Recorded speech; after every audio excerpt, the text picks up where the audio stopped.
Religion was another thing my mom never talked about, but I think it helped her a lot after her dad died.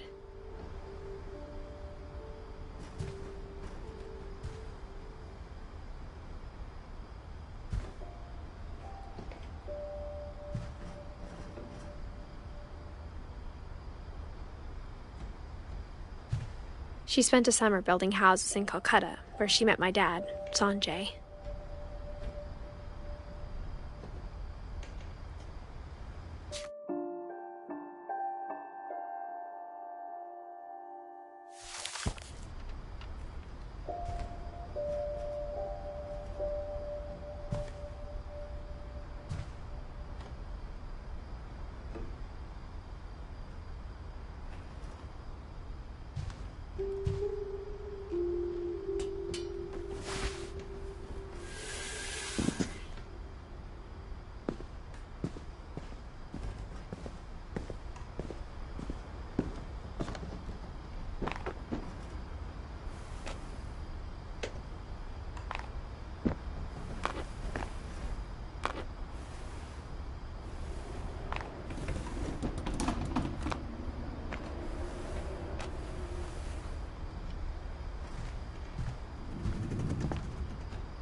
My mom moved to India a week after graduation and got a job teaching English.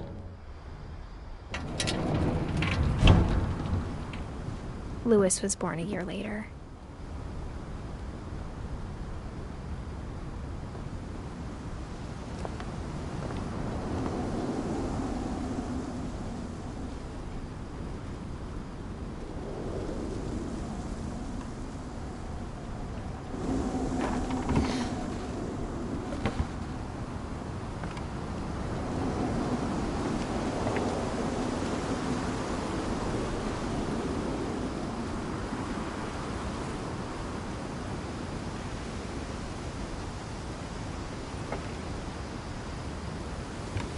When my dad died, I don't think Mom knew where else to go.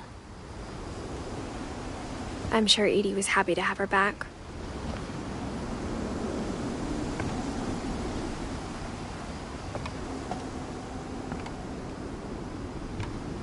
And to see kids in the house again.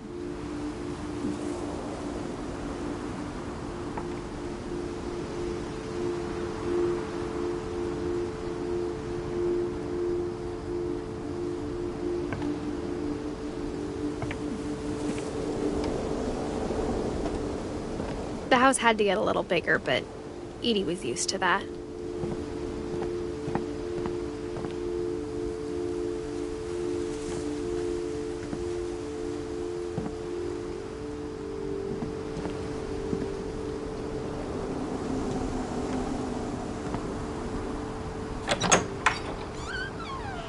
And for a while, things were good, almost normal.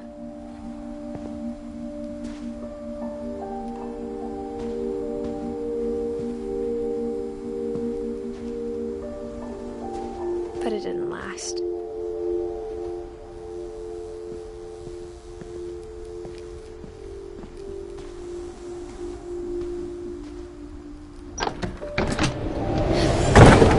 The beginning of the end was Milton's 10th birthday, when Edie gave him a castle.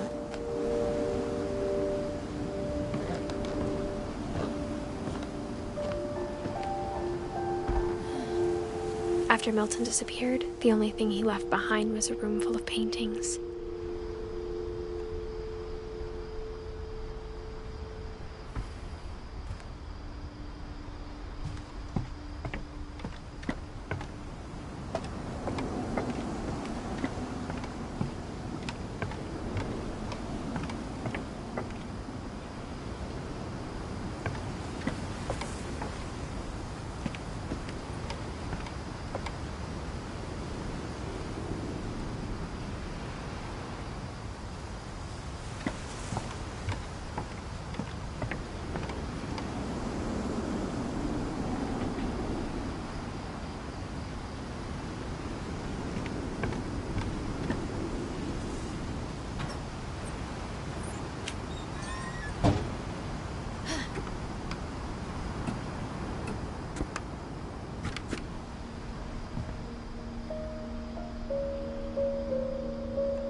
Milton Finch in The Magic Paintbrush.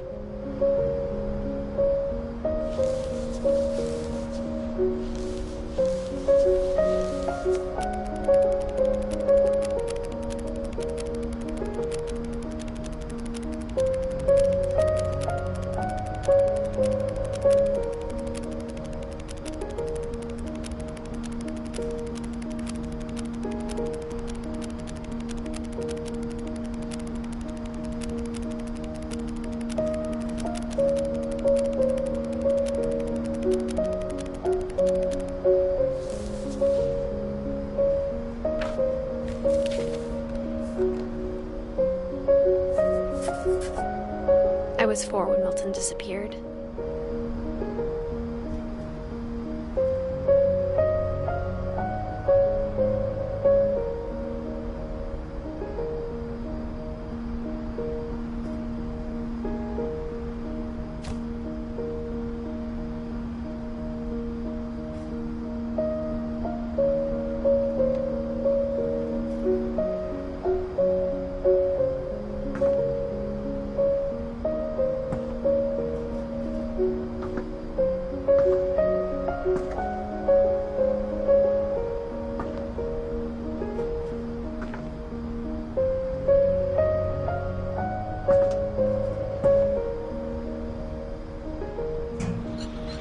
Mom spent months searching for my brother. Then she sealed the doors.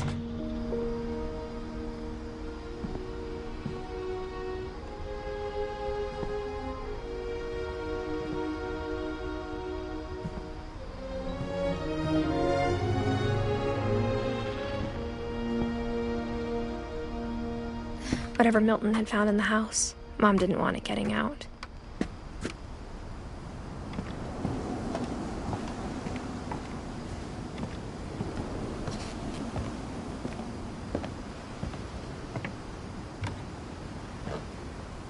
Mom definitely blamed Edie, but I think Louis blamed himself.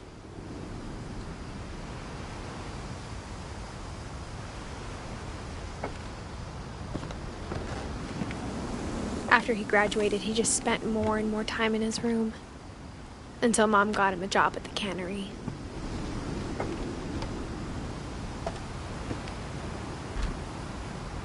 Everyone always told me to stay out of Louis's room. Except Louis.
Louis's room smelled very, very familiar. That part of him lived on.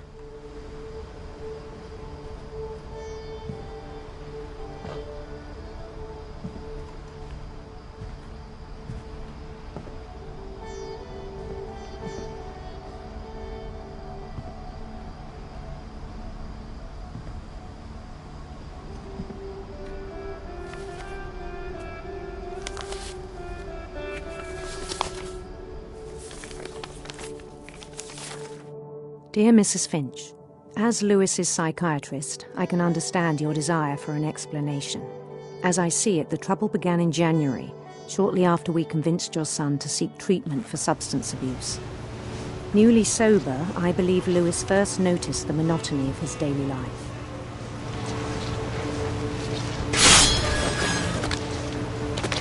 He kept working at the cannery,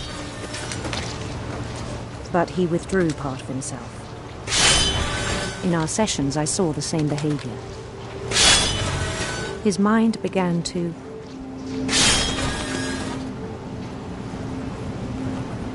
wander. I asked him to describe it. He said he started small.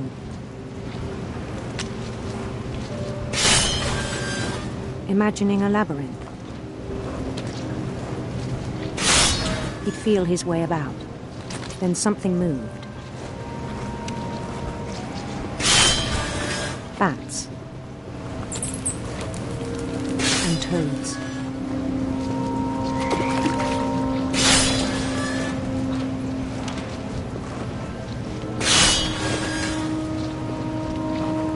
And things that have not names. He knew it was all in his head.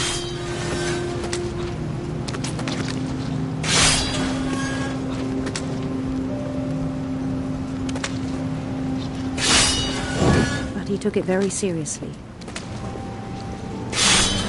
I had hoped he'd find himself.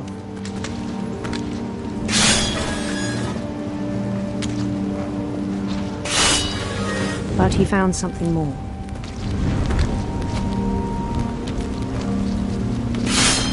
I worried about him then. Daydreaming at the cannery. I spoke with his boss. But he said Lewis had become a model employee. Methodical, tireless, focused.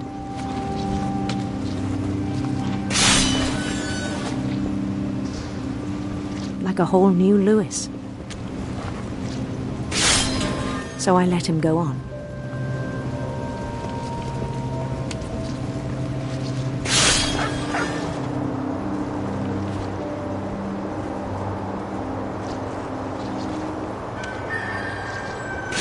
I even encouraged him. It seemed very promising at first. He told me he'd made a new friend.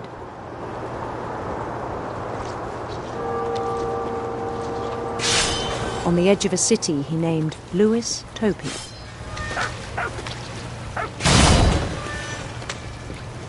He built the city up slowly, brick by brick. Then he made musicians.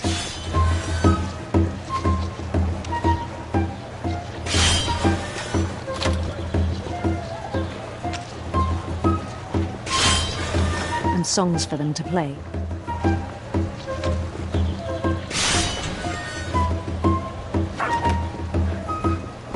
He talked about starting a band. And he was always humming something.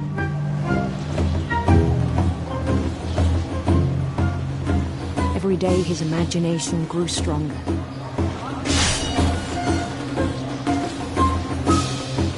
He no longer spoke at the cannery. But his chopping was as reliable as ever. Then one day it struck him that all the cheering crowds, even the stones under his feet, were all in his imagination. So he could do whatever he wished.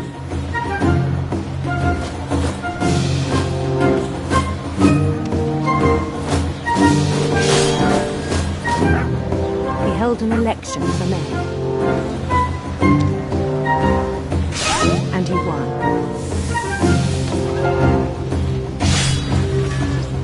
They begged him to stay, but his mind was already wandering. It became a game for him.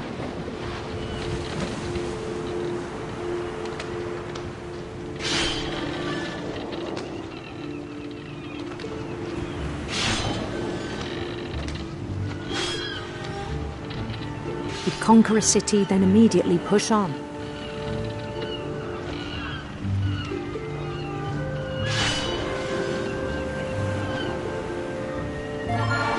New Louisville.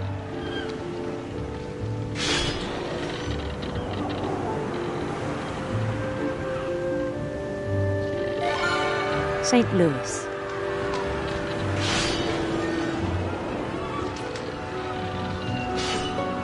He started drifting away from our reality.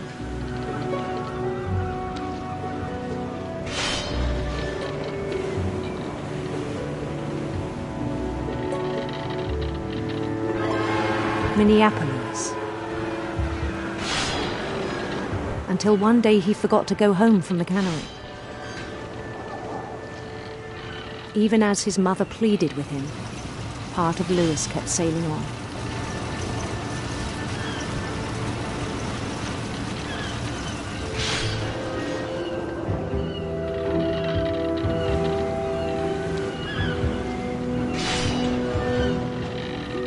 In Louisburg, he heard rumors of a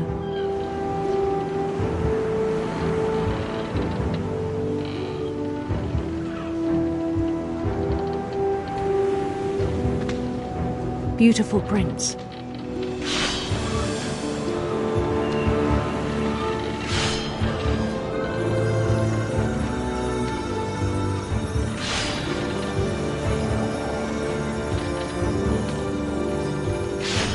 The prince was on his own quest for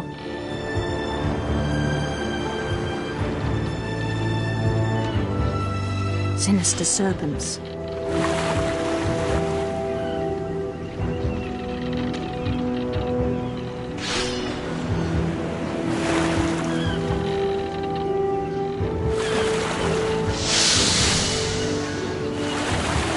He followed the sound of his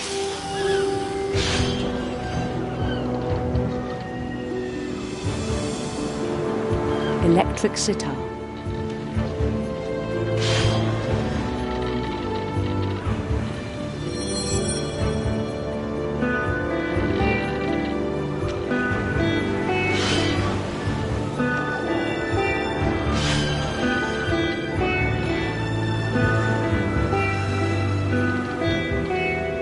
His chase led him to a golden palace east of the sun and west of the moon.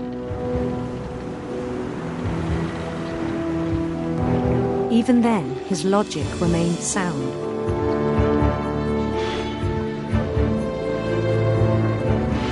He knew the world was all in his imagination.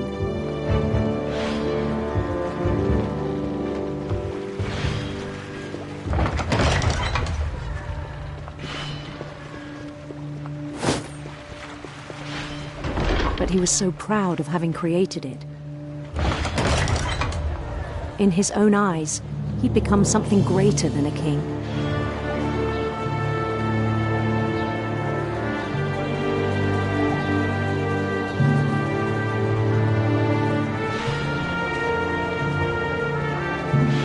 For someone who'd never known success in the real world, I think it was overwhelming. And then it struck him that the real Louis was not the one chopping salmon, but the one climbing the steps of a golden palace.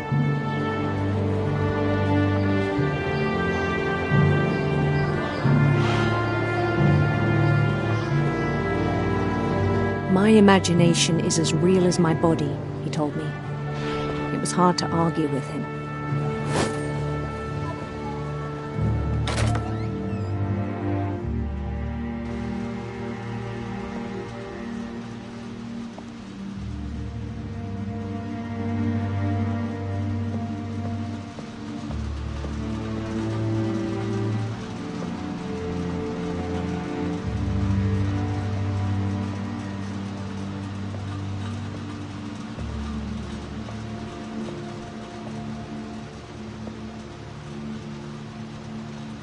He began to forget the world we know.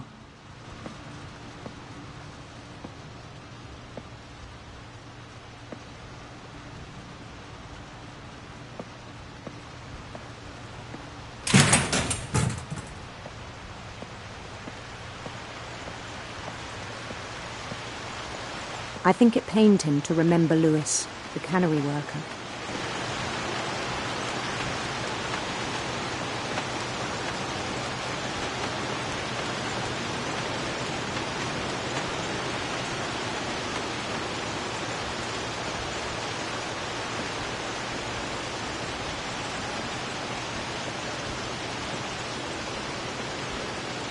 He began to despise the man with a royal contempt.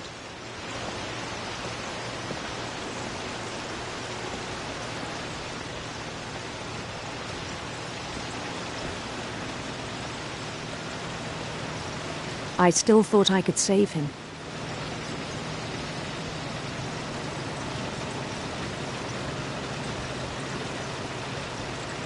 Even after he said he was being crowned king over all the lands of wonder.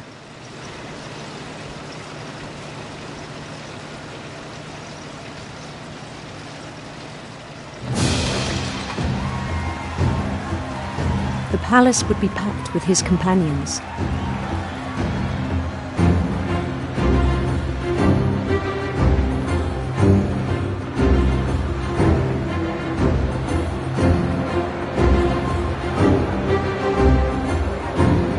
Including the wise Calico who had insisted on inviting them.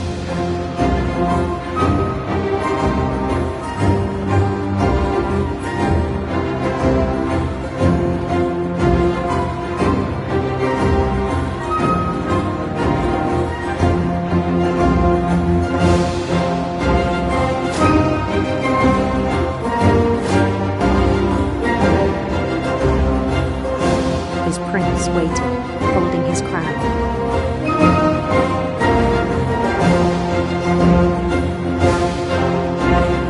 There was only one thing left to do.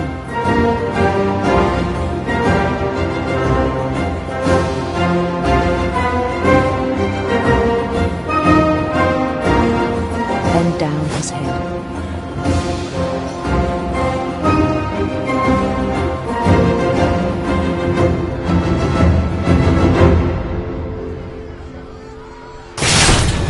The rest I think you know. Mrs. Finch, your son was a kind man who will be missed by all of us who knew him.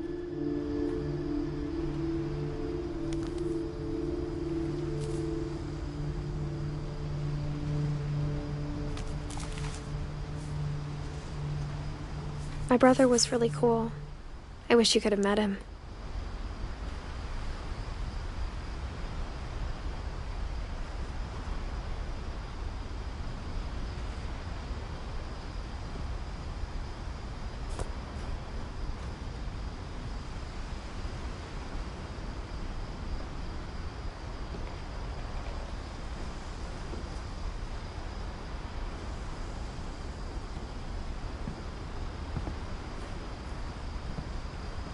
Lewis and I spent a lot of time playing games together, but he was surprisingly bad at them.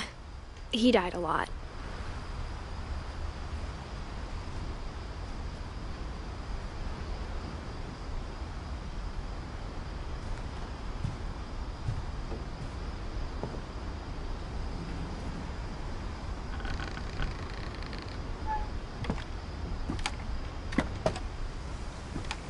On the way back from Lewis's funeral, my mom told me to start packing.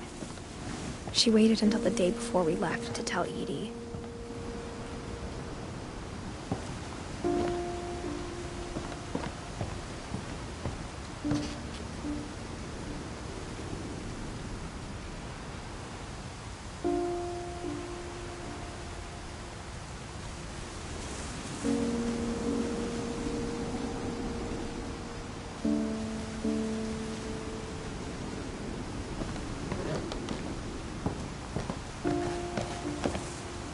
I'm not sure if she wanted to make it easier or harder.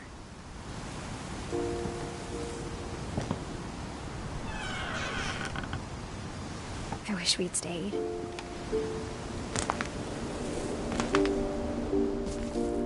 But I understand why we left.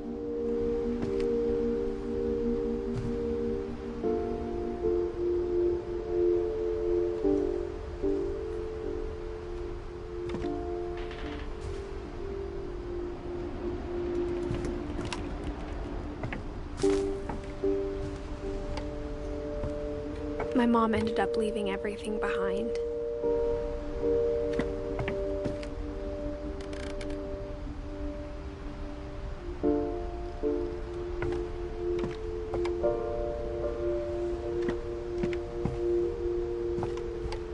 What happened that night had been coming for a long time. Maybe it should have come sooner.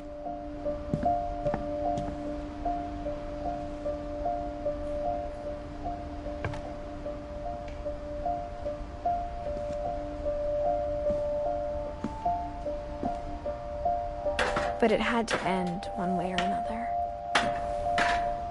All that's left now is to tell you about that last night.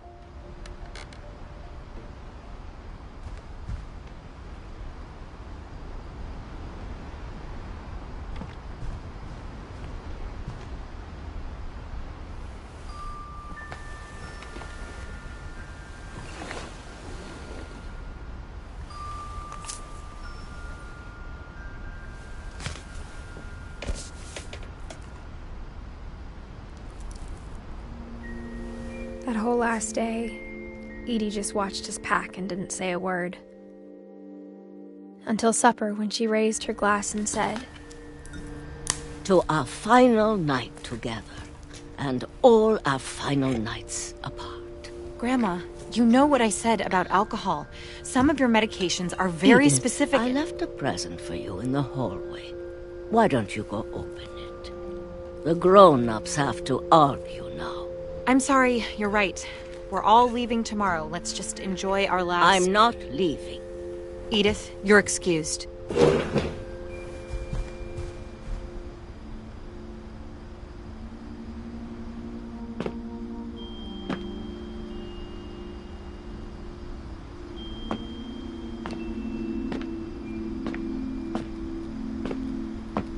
The power had been shut off that morning, but Edie always had plenty of candles. When my mom sealed the library, I don't think she knew about the other entrance. Or that Edie had a key to it.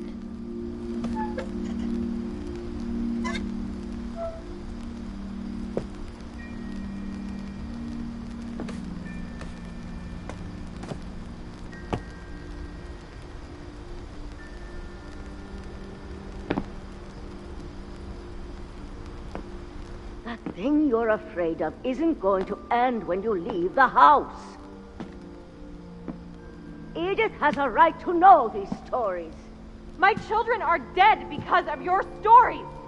I think it's best if Edith and I leave tonight.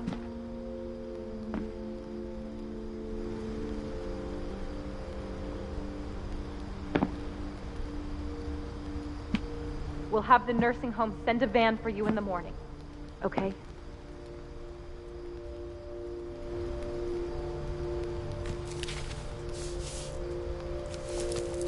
Dear Edith, there's so many stories I wish I could tell you, but there's only time for one.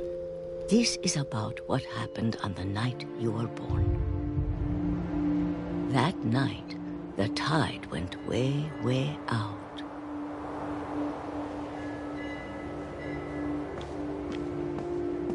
It was the first and last time I ever saw the old house aground. There'd been an earthquake out in the middle of the ocean. They called it the lowest tide in 1,000 years. God, it smelled awful. You know, I've seen that house every day of my life.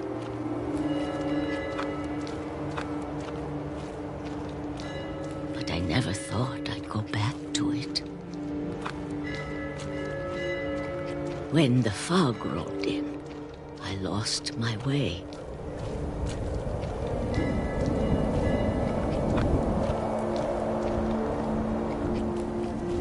I got turned around.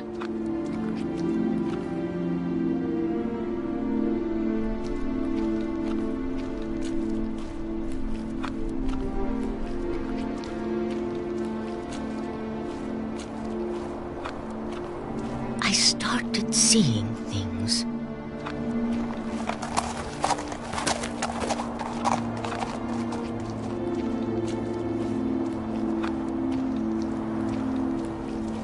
things I'd forgotten had ever existed.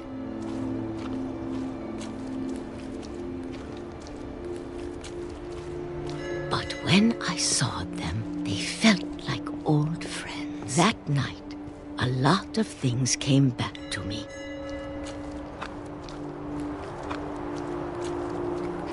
Or maybe I came back to them.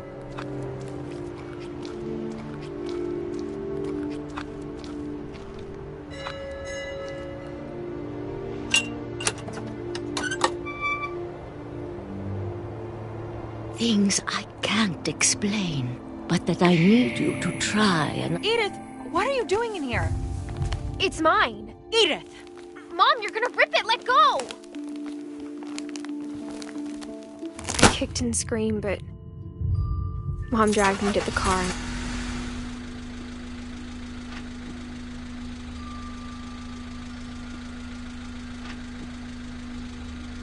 I never saw Great-Grandma Edie again.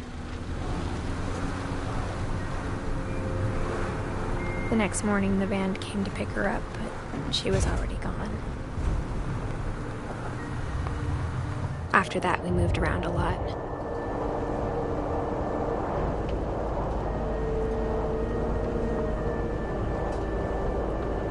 We both tried to make the best of it.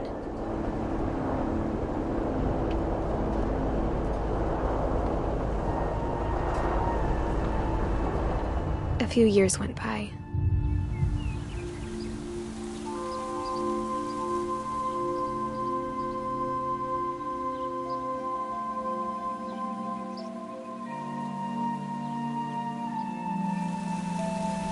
My mom didn't like to talk about it, but she started getting sick a lot.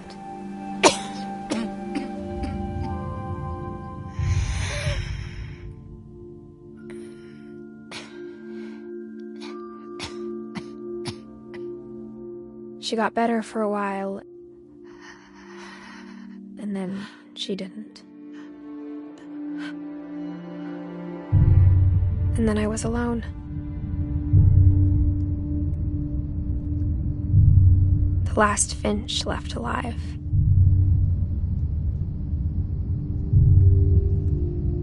Until I found out about you.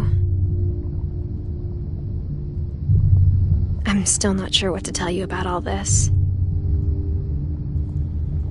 If we lived forever, maybe we'd have time to understand things.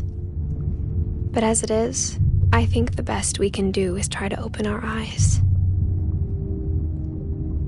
And appreciate how strange and brief all of this is.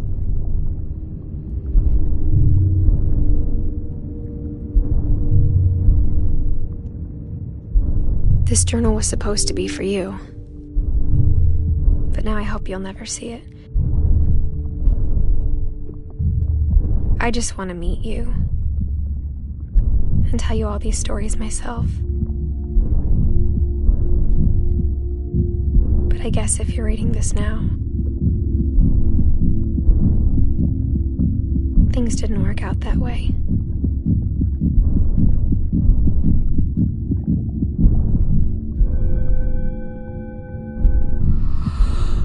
This is where your story begins. I'm sorry I won't be there to see it. It's a lot to ask, but I don't want you to be sad that I'm gone. I want you to be amazed that any of us ever had a chance to be here at all. Good luck.